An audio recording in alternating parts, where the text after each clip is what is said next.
Hi friends, இன்றைக்கி வாங்கின சிக்கனை கறி வச்சு பொரிச்சு எல்லாம் தந்தது எங்கள் சின்ன அண்ணன் தான். சரியா, பொதுவாக எங்கள் அண்ணன் நல்லா சமைப்பாங்க.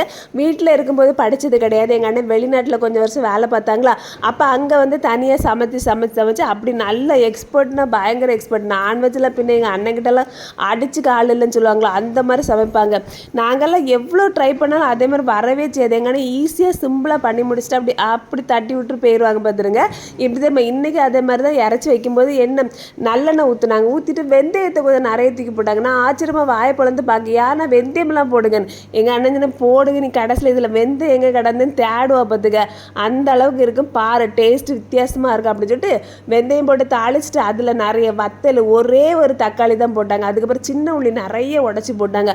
அதுக்கப்புறம் இந்த சிக்கனை வந்து நல்லா கழுவி இஞ்சி பூண்டு பேஸ்ட்டு கொஞ்சம் நல்லா போட்டு விரசி எடுத்து வச்சாங்க. அப்புறம் அதையெல்லாம் போட்டு தட்டிட்டு கொஞ்சம் சிக்கன் மசாலாவை தூக்கி போட்டு உப்பெல்லாம் போட்டு கிண்டிட்டு கொஞ்சம் நேரம் அப்படியே நல்லா வேக விட்டாங்க. ஒரு சொட்டு தண்ணி ஊற்றல. அண்ணன் சொன்னாங்க தண்ணி ஊற்றவே கூடாது, கொஞ்ச நேரம் கிண்டி அது பாட்டுக்கு வெந்து வரும் பாரு அப்படின்னு.